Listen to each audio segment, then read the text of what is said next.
voilà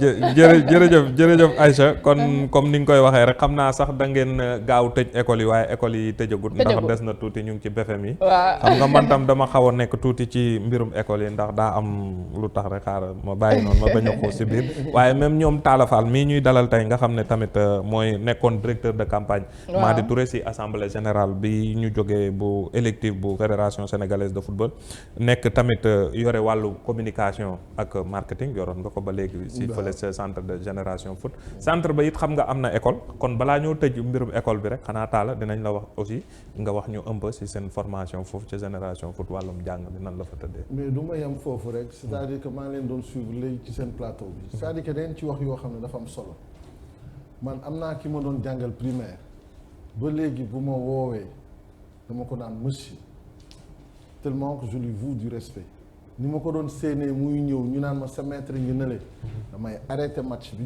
dugg suñu kër laaxatu yéeg ci balcon bi xaar ba mu romb ba mu wóor na ma ne sore na ma wàccaat ci tali bi donc je veux dire que ne la faute incombe aux parents c'est-à-dire que sénégalais yi dañuy dédouané wu toujours du man maître dafa daan dóor élève mais taxul parent ñëw fekk ko ci biir classe bi di ko dingal di ko wax naan ko sama doom waroo ko dóor waroo ko def di ko agressé et puis xale yi tamit quoi qu'on puisse dire dañu réew gis nga indiscipline boobu ça se reflète dans toute la société kenn respecté toute hiérarchie parents yi ñenn ñi dañu ragal seen doom ñemewu ñu leen wax dëgg xale bi lu mu bëgg la ñu bëgg xale da nga koy yar ci ay valeurs parce que loolu mooy wéy ci àdduna munoo ko jël doo ko xamal li nga xam ne moom la war a def nous à Génération Foot aujourd'hui on s'est dit que am na xale yoo xam ne bu ñu jàngatulee dañ lay delloo sa parent parce que bi ñu lay jël dañ lay jël ci wàllu sportif mais aussi ci wàllu éducation dañ la war a jàngal xam-xam ba booy génn foofu parce que tout le monde n'est pas appelé à être professionnel effectivement donc soo mu wóoree ne munoo dem ci voie boobu mais war nga am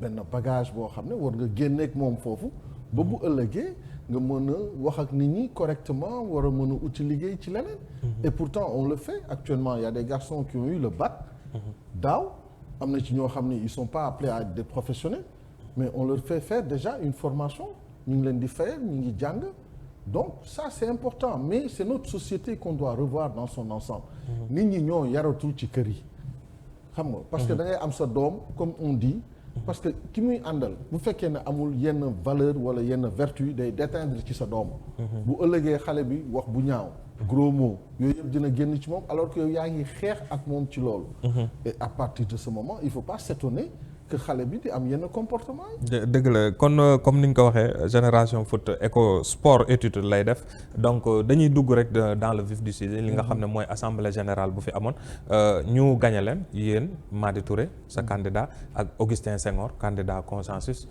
ban jàngat ngay def d'abord ci seen défaite.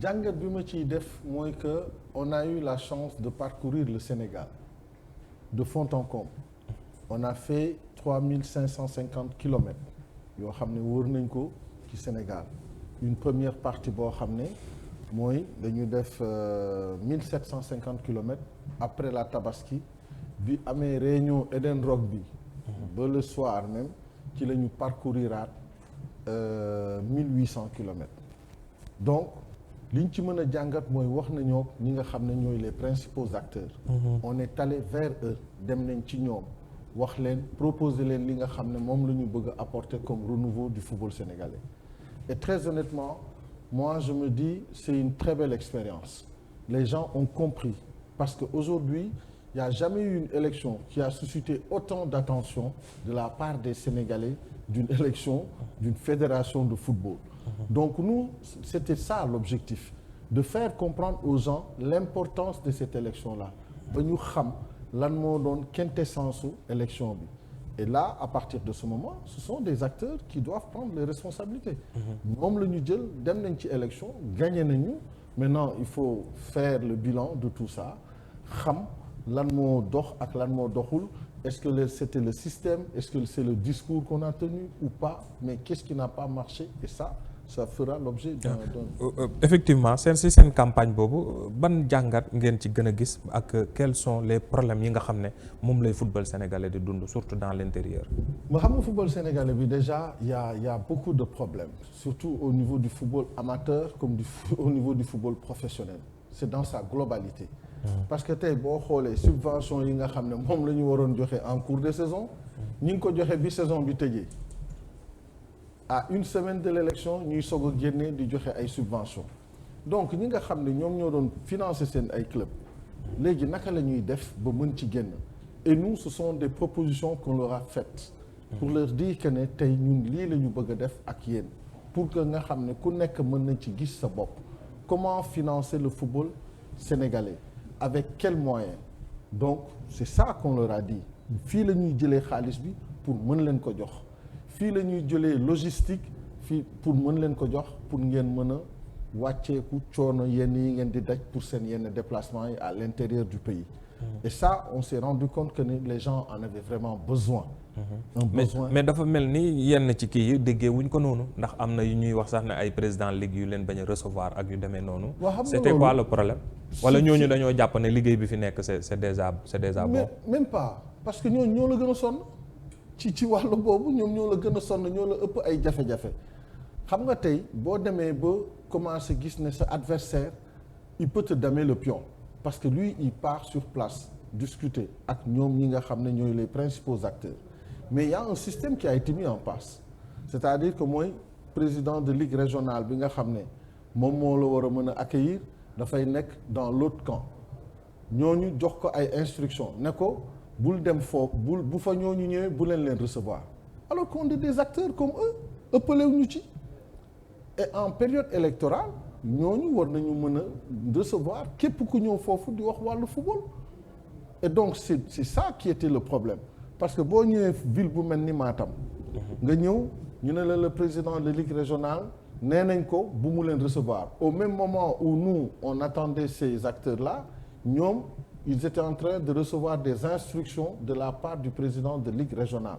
moom ci boppam moo leen woo en réunion ne leen une majorité des clubs parce que y en a 3 qui se sont rebellés ñoo xam ne dañ ne ñoom dinañ dem déglu lan la leen Madi Touré di proposer et au-delà de ça ñoom bi ñu jotee instruction yooyu et loolu weesu duut rek Matam Kolda aussi mais Madi dafa jël dàllam sol ko dugg ci biir kër yi ñi nga xam ne ñooy président yi ñoom ñëpp dañu mujjee génn ku nekk mu wax ak yow mais Matam le député maire moom ci boppam il nous a reçus parce que nous dans notre programme il y a un point où il y a un accord quadripartite entre État collectivité locale fédération FIFA tey bu fekkee ne da nga bëgg a def ay infrastructures ci benn région mais il faut nga dem wax ak maire bi il faut nga wax ak moom c'est l'autorité de la ville moom il faut nga dem seeti ko et heureusement le député maire de Matam l'a très bien compris parce que il a un vécu il a une expérience il a été même rugbyman au Racing Club de Paris mais dañu waxtaan ak moom discuter ak moom donc au-delà de ça il y a des gens qui ont compris l'essentiel même de notre déplacement ci lan la tëkku woon ci lan la tegu c'est-à-dire que li gënoon yomb mooy nga toog fii di woo ay nit ku nekk ci téléphone mais ça on s'est dit que ne c'est un manque de respect da ngay dem sur place nga wax ak ñoom xool lu ñuy dund xool les réalités du terrain xool lan la ñu mën a def pour avancer loolu fan la ñu war a mën a jëlee xaalis yoo xam ne mën nañu permettre club bi mën a développer wu suqaliku ñu jox leen xaalis bi en début de saison et puis en milieu de saison ñu joxaat leen ñu mën a continuer mais ci biir loolu sentirul nen ne c'est une bataille boo xam ne la c'est perdu d'avance il faut jamais s'avouer vaincu dans la vie gis nga nit booy dem ci dara soo ko demee soo ciy dem sans conviction doo am dara dans la vie parce que conviction mooy tax nit di dund di avancer et di mën a relever la tête ci lépp looy dox loolu mooy àdduna parce que boo toogee ne c'est perdu d'avance du ma dem mais aujourd'hui par A ou B ce système-là va changer ñoom ci seen bopp ils en sont conscients. mais nangu ngeen ne am na système bu fi nekk. mais wala loolu ngeen gis ne système bu fi nekk pour gagner. système et qu'il faut combattre il faut pointer du doigt là où il faut loolu mooy wax bi c'est un système. parce que quand tu prends je te donne juste un exemple bidon. et c'est un exemple boo xam ne ça fait rire tout le monde. quand tu es toi en tant que président de ligue régionale aujourd'hui tu es président de club d'abord. Mais aujourd'hui tu es en même temps président de ligue régionale. Tu peux voter 2 fois dans une même élection. aberration boobu Sénégal rek la am amul c'est unique au monde ci benn élection une personne peut voter 2 fois. Comment? yow président de ligue nga. tu votes. En tant que président de ligue. tu es président de club. tu votes en tant que président de club. loolu fu mu am tu es secrétaire général d'un club de la ligue régionale tu votes en tant que secrétaire général de la ligue régionale et en même temps tu peux voter parce que si tu es président de club tu peux revoter une 2e fois. Est-ce que tu peux comprendre ça? C'est-à-dire qu'aujourd'hui à l'Assemblée nationale on vote une loi. Aujourd'hui le ministre qui est là il peut voter en tant que ministre et même en tant que député ou en tant que maire de sa ville. waaw sauf que texte yi nag c'est pas Augustin Senghor wala le camp gu fi ne ñoo ko fi def. Ils ont dit à un moment donné en 2017 que texte yi baaxul. Le slogan de 2017 quand Augustin disait lui-même qu'il allait arrêter dafa doon wax ne on va réformer les textes. C'était le slogan en 2017 et tout le monde était d'accord là-dessus quand il disait que c'était mon dernier mandat et que ce mandat-là le chantier ce sera la révision des textes. ñëpp ne voilà tant mieux mais après c'est passé aux oubliettes kenn waxatu ci jusqu'au moment où il a fallu demander à faire le consensus et c'est là qu'on se dit moi-même j'ai été le premier ce jour-là dans le consensus à cette réunion-là pour dire qu'il faudra une révision générale des textes balaa ñuy wax dara et c'était le point 1 et pour moi c'était ça le plus important. dañuy permettre sax ñu dugg ci consensus bi ndax bëri na ay points yu ngeen ci d'accordoon lu tax après ngeen génnaat dem continuer campagne. waaw mais c'est tout wala à nga fait ñëwal ñu normal. un peu consensus bi nan la demee ak lu tax ngeen génnaat. consensus bi il y avait des personnes autour de ça. ñooñu ñoo defoon consensus. ngeen fixé ay conditions ñu d'accord. comme révision des règles. waaw non des textes. non ñun dañu defoon consensus. waaw amoon na coalition bu amoon. avant ñuy dem consensus. waaw yéen Madi Touré Mbaye Diouf Dia. ak Sayer Seck. Lamot luy Lamot. waaw Elimane Lam. Elimane Lam. ñoom ñëpp ngi ci woon.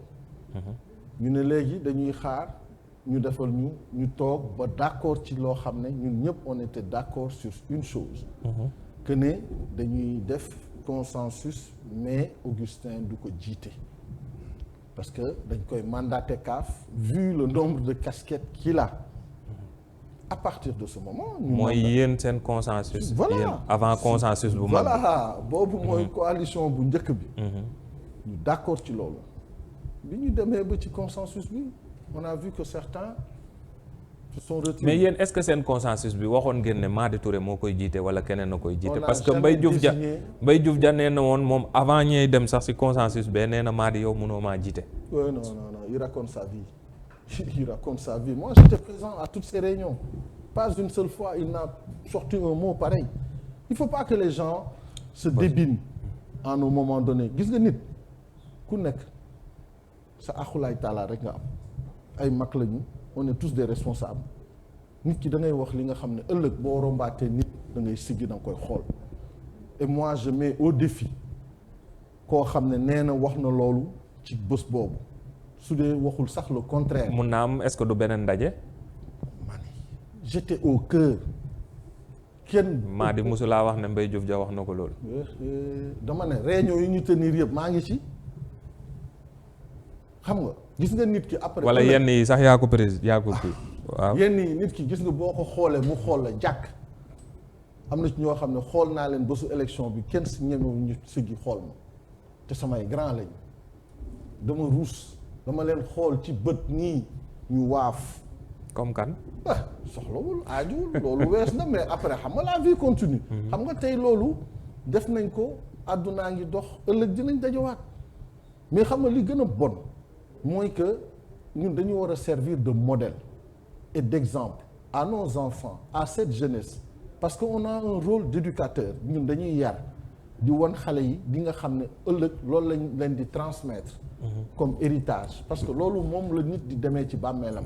mais Talla du xaalis du alalu àdduna du teraanga du dara commission bi bu ngeen ciy duggee ba ñoom ba ñeent candidats yi xam nga nee nañ toog nañ waxtaan. pour jiital kenn. jubóowuñu ñu génn dem ca comité ba ñu jiital Augustin. foofu la coow li amee. parce que avant ñuy désigner parce que Madi am na lu mu leen wax. bi ñu duggee à 4 entre les 4 candidats il leur avait dit écoutez man.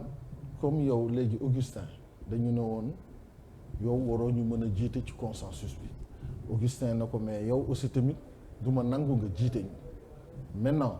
ndax attanoo football. non daf ne ko amuloo expérience. attanu football bi ku nekk ci football bi depuis 40 ans nga nekk ci créer club depuis 20 ans tu crées 300 emplois tu sors les meilleurs joueurs et toutes les catégories de cette équipe de nos équipes nationales yaa ngi leen di fournir boo jëlee U15 U17 U20 ba ci équipe nationale A Génération Foot fait partie des premiers pourvoyeurs de nos équipes nationales. Mais est-ce suffisant pour diriger une fédération? Mais attends, l'expérience ça suffit, non ou pas?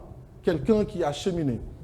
Augustin dafa war a mën a ëpp expérience maa di en quoi? En 2009 quand on lui donnait la fédération lan la amoon comme expérience? Il venait du basket, non? À ce que je sache. Oui ou non? Non, dis-moi. Je vous repose la question parce que du ma ne fii la jógee fële. Mais de toute façon, je te remets dans le bain. En parlant d'expérience, quelqu'un qui vient du basket et qui arrive au football kooku am na expérience du football du ci basket la jógee ñëw ci football yow kii juddu ci football màgg ci football nekk ci depuis plus de 40 ans nekk dans le management sportif en Europe il a rencontré tous les grands présidents de clubs en France et même d'Europe il a transféré pas mal de joueurs depuis combien d'années? Depuis 83 qu'il est parti en France, il est dans ce milieu. Les anciens présidents, muy Borelli, muy Claude Bèze, muy Bernard Tapie, tous ces grands présidents-là, ku nekk toog na ak ñoom di la proposer ay joueurs. kon nga xam ne kooku kañ am na loo xam ne xam na ko tey ci àdduna. Il va à des coupes du monde. Il va à des coupes d'Afrique. lépp à ses propres frais. mais loolu moo tax moom mu ne loolu mën na koo may mu jël place su consensus bi mu jiite ko à la place de Augustin. wala loolu la léegi après nu ngeen mujjee parce que apparemment dafa mel ni nangu woon na ba mu fay génnee ne ñenn ñi ne daf ne xaaral ma dem fa ma jaaroon ma waxaat leen lii laa fa jëlee yooyu. wala ça ne s'est pas passé comme ça. xam nga tey boo toogee ne man mënu ma ko jiite. mais moom am na humilité wu ne su fekkee ne man jiitewu ma consensus bi. léegi nañu bàyyi Sayer Seck mi ñu mag ñun ñëpp mu jiite. mais d'accord wuñ ci lool. il a proposé Sayer nee na ko grand kaay nga jiite. mun na ko Augustin comme léegi da ngay waxu expérience Sayer moo ñu ëpp expérience yu ñëpp nañ ko bàyyi mu jiite. léegi bi yow bi ngay def délibéré ci comité boobule. ba léegi liiruloo un texte pour dire que ne Sayer Seck wala Madi Touré wala Augustin Senghor wala Mbaye Diouf Dia mooy jiite consensus bi yow da nga rédiger sa texte rek indi ne gars yi kaa leen ngeen signé Madi ne leen non balaa may signé kañ dañuy xam lan la ndax yéen da ngeen jël décision comme quoi que ni kii mooy jiite wala kële mooy jiite. Bon au-delà de ça mu ne leen ok comme bind ngeen ba pare ne Augustin moom moo war a jiite mais moi aussi. Je vais mettre un amendement sur ce texte-là pour dire que je ne donnerai ma réponse que le 30 juillet. Pour pouvoir accepter que Augustin moo war a jiite. Pour pouvoir accepter. Voilà. mais ñëwaatu leen accepter. da ngeen accepté wuñu. lu tax ngeen continuer. mais parce que on avait nos propres convictions nos principes pour dire que on se voyait pas dans ce consensus-là. Parce que consensus boobu amul njëriñ encore une fois. C'est-à-dire que tu rassembles des personnalités xam nga jël leen pour moi. mais ñenn ñi pour ironiser sax. ñenn ñi parce que je l'appelle un fourre-tout. waaw nga saaku jigéen yooyu ñu doon lonk mu ne ni ay lancer la yooyu nga xam ne ay fourre-tout la da ngay jël di sànni di ci dugal bu ne. loolu la doon mais ñenn ñi tamit nee nañ mënoon nañ sax bàyyi Madi mu jiite mais boo gisee gars yi xaw a rétracté wu. dañuy wax ne parce que à cause de son caractère un peu nu mu tuddati arrogant yéen a mën kii Augustin tu dois dégager ñun ñoo fi moom génération foot ñoo fi def ñu bëri loolu la ñuy wax. non mais attends tu sais quand tu veux tuer ton chien tu l'accuses de rage wala xam nga tey toog naan arrogance alors que nit ki dafa jël oto taal ko def plus de 3550 kilomètres. xam nga loolu arrogance humilité mënul weesu loolu humilité. parce que il faut pas surfer sur le mot tout sauf loolu Augustin kenn mënu ko génnee ci football bi li ñu proposé dañu ne. du am jotu nekk à plein temps ci fédération bi et ça qu'on le veuille ou pas c'est la réalité aussi tamit. mais am na ay vice-président quand même. waaw attends gis nga loolu. je m'épargne ce débat là. gis nga moo tax ma ne la constitution bureau bi.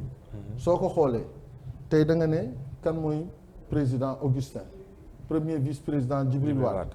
il est président de la Ligue Pro non. deuxième vice-président Ablaye Sow.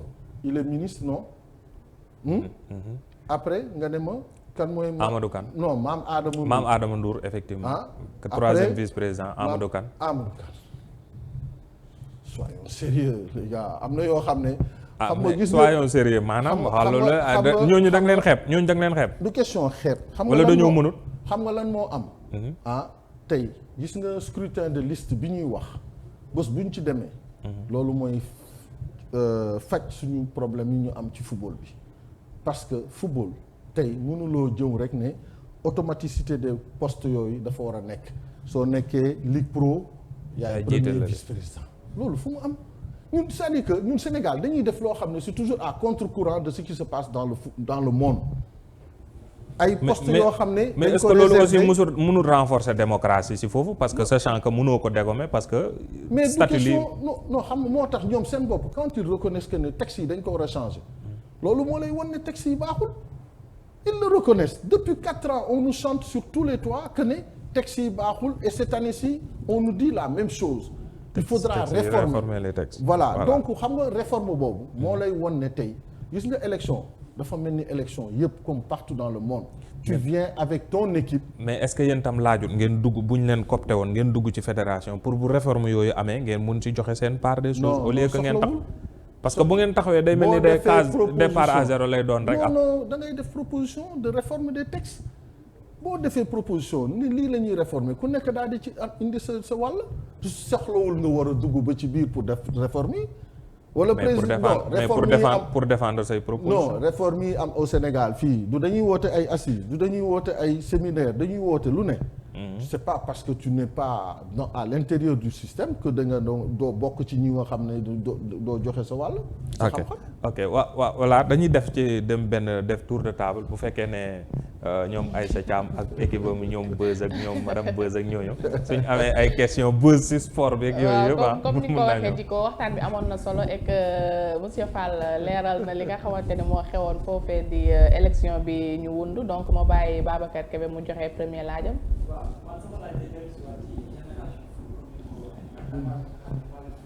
staffam am nañ ko ñaari saison yi ñu weesu ñu gis benn changement bu mag a mag ci Ligue 1 Ligue professionnelle bu Sénégal ñu gis ne Teungueth FC ak yenn ci club bi aussi ñu ngi xaw a dàbbali tuuti lii di génération foot lan moo manqué de sorte que maanaam accession au trône bi ngeen daan am ci 2 saisons yi la ñu weesu wala 3 dernières saisons yi jot ngeen ci ñaari yoon mais ñaari ñu weesu nii nekku leen maanaam champion du Sénégal lan moo manqué est-ce que da ngeen a xaw a manqué tuuti importance fi mu toll nii génération foot bëgg kut ko kut ngeen gis dara lu dul fédération sénégalaise de football.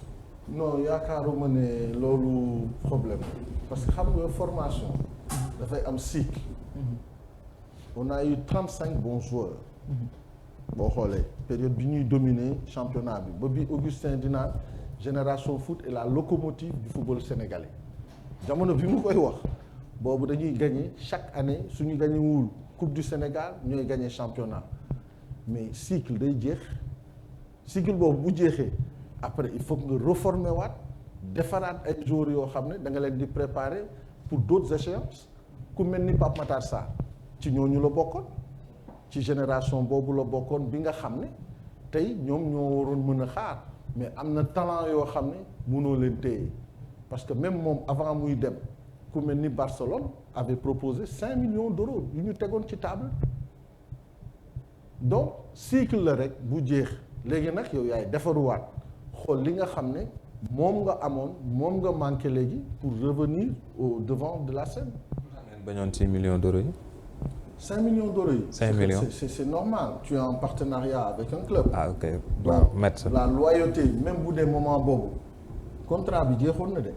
on aurait pu prendre le risque de le transférer ailleurs mais par loyauté mun a ànd ak nit après autant d'années. parce que dégg nga fële benn 5 millions d'euros rek nga ne non da nga koy bàyyi pour dem foofu rafetul. ok aca Babacar boo amee beneen. dafa mel ni maanaam joueurs yi ngeen amoon ak capacité ba ñu amoon léegi moo wàññi ko kanaa ku ni yéen ci wàllu management du ngeen di bàyyi xel léegi la comme ni ko ay Teungueth FC di defe wala yéen ni di am ay transfert au niveau des autres clubs wala yéen da ngeen di basé wu tout simplement ci ñi mais ñun loolu mooy suñu vocation première c'est-à-dire c'est la formation on prend des garçons à partir de 12 ans on les prépare jusqu'à 18 ans ci la FIFA di mën a permettre xale bi mën a génn loolu c'est une loi aujourd'hui universelle mënatuloo transférer joueur au-delà de 18 ans donc ñun bu ñuy jël xale di ko tàggat dañ koy jël à partir de 12 ans mu nekk foofu def 6e 5e 4e 3e cycle secondaire normal ba bu muy yegg bac donc loolu moo tax ñun aujourd'hui on se refuse parce que bu fekkee ne da nga fixé wu rek ci ne dama bëgg ay résultats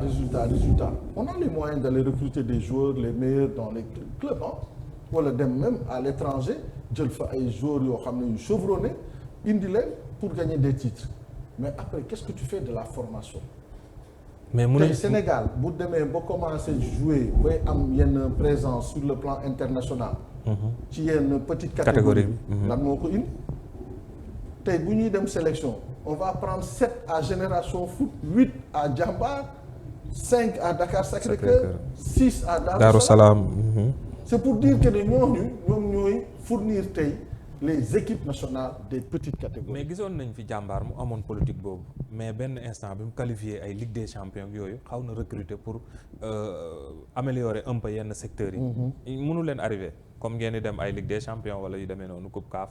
peu importe tu sais le talent n'a pas d'âge quand le garçon a une bonne formation parce que tey booy yi ñu ci ëpp dañu précoce. Tu vois un enfant qui a 15-16 ans il fait 1m80 1m85 facilement. Maintenant il a des aptitudes physiques yoo xam ne boo ci yokkoo les aptitudes intellectuelles mu jàng école xam ay schéma tactique comment résoudre une équation ci biir terrain bi yan décision yan information lay am mais loolu ci intelligence xale lay nekk mais loolu day fekk nga teel ko ci préparer donc à partir de là daf lay wóor ne di nga mën a am mën a rivaliser ak yu ok Aïcha ñu dem jox kàddu gi Aïda Ben Niass mu joxe laajam. man li ma bëggoon xam mooy actuellement fi mu nekk nii ginnaaw élection yi am na ba pare tabaat nañ ki nga xam ne moom moo di Augustin Senghor lan moo di seen taxawaay ndax di ngeen pare ngir joxante moom loxo ngir ngeen liggéey ginnaaw consensus bi amoon na fi.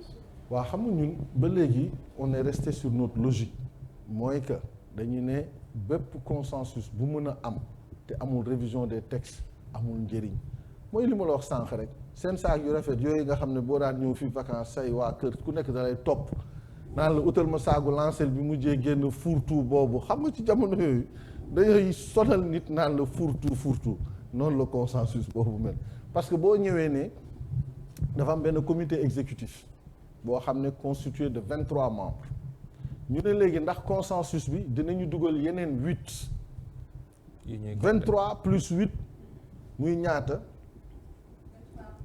waaw 31 31 membres boo fay def ban kàddu ngay am ak lan lañ ngay lay wax lañ la mën a jox gëdd parce que da ngay fay dem mais le problème a été posé hier sur un plateau de télé kenn koo xam ne dañ ko proposé ci membre yooyu nga xam ne dañ leen di coopter parce que li ci gën a doy waar ñun dañ doon xeex cooptation ne fédération dootul jël benn nit boo xam ne dañ ko coopter de l'extérieur dugal ko fi on l'a combattu ba ministère des sports utatul ay yenn compétences yi dañ ko ci indi parce que loolu rek lañ ci jubloon et aujourd'hui pour faire avaler le consensus on nous dit que ne on va coopter 8 autres candidats pour le comité exécutif donc pour dire que ne parfois doo xam ñun lan la ñu bëgg est-ce que lii wala lële la donc pour nous il est plus da nga urgent jàpp ne 8 yooyu ay postes de récompense lay doon boobu. mais c'est à la limite évident parce que on a cité des noms proposé nañu ay tours ba pare ne la léegi Madi Touré réservé nañ ko 2 postes. waaw parce que xam nañ ne am na ay compétences taala te compétences yooyu fédération mën na see jël xam nga dugg ci loo xam ne amuloo benn poste de responsabilité amul sens parce que copte ay nit dugal leen mais ñi fa nekk léegi noo leen di def. mais ci yéen réunion yi nga xam ne instance de décision yi ñoo fay non léegi Augustin moom bi muy négocier CAF du dafa négocier lu leer dafa négocier poste vice-président ba ñu d'accord ci parce que expérience bi ñuy wax. pour ma dellu si ci waat ak yow. li ñu koy reproché nee nañ mais Motsepe lan la mës a gérer ci football. à part club. à part club bi mu am rek ne maa ko moom jeex na géré wu ko sax club bi parce que amul jotu toog ci club bi même CAF bi sax musu non duggul sax fédération seen dëkk.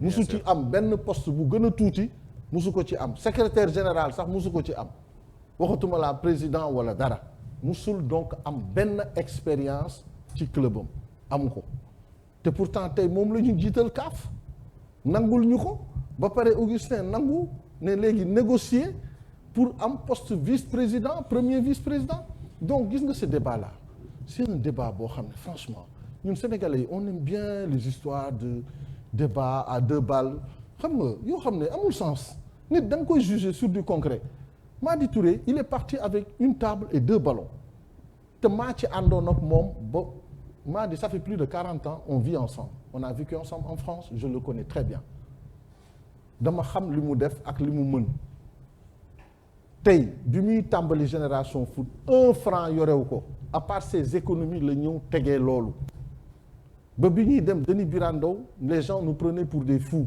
ñii du dem gis nga waa ambassade de France quand on les a invités foofu dañu ñëw ne ma ce jour-là ñii ce sont des petits prétentieux waxatuma laa nag yenn banquiers yi nekk fii au Sénégal bi ñu leen waxee lañu sax dégager donc c'est pour dire encore une fois que ne liggéey da nga koy teg ci yoon mënuloo ñëw rek ne nit ki kaay dugg alors que y a autre chose à faire ñu nga dem continuer def li nga war a def nous on aimerait bien demain avoir une chaîne de télé comme vous et ça fait partie de nos ambitions on a déjà acquis du matériel et au-delà de la fédération mais Madi va continuer son travail à Génération Foot pour te dire que ne moom dafa ne bés bu ma doon jël fédération je démissionne de Génération Foot pour me consacrer à plein temps pour la fédération sénégalaise. mais nee na tamit bu ñu changé texte yi mu gis ci boppam bu ñu ko wooyee mun naa ñëw. nee na bu boobaa Fall bu ñuy dee bale sax dañuy dem baleel leen bunte yeeg karo yeeg yëpp fompal leen ko parce que xam nañ ne texte yi baax.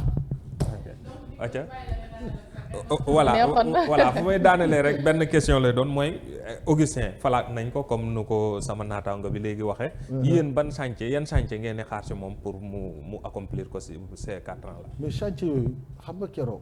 dañ ci waxtaanaat ci man dama ko koy wax nii j'ai été dans son bureau tu sais gis nga nit looy def rek def ko tey ñun ñuy wax fii yëpp tey à travers le monde dañuy gis non man toog naa mu toog ma ne ko Augustin le service que tu peux rendre au football sénégalais mooy que nga réviser texte yi et ça c'était bien avant ay histoire u CAF nii on s'est retrouvé dans son bureau ñu toog waxtaan ma ne ko l'héritage que tu dois laisser aux Sénégalais mooy nga réviser texte yi loolu moom mooy li nga xam ne moom lañ lay ñaan et ça je le lui ai dit et ça change pas bi ma ko koy wax il y a peut-être 3 ans xam nga kooku waxuguñu sax affaire ay. waxoo ko it ci football local beeg yooyu noonu problème yi ngeen di jànkonteel yëpp. mais c'est un ensemble c'est-à-dire que gis nga nit.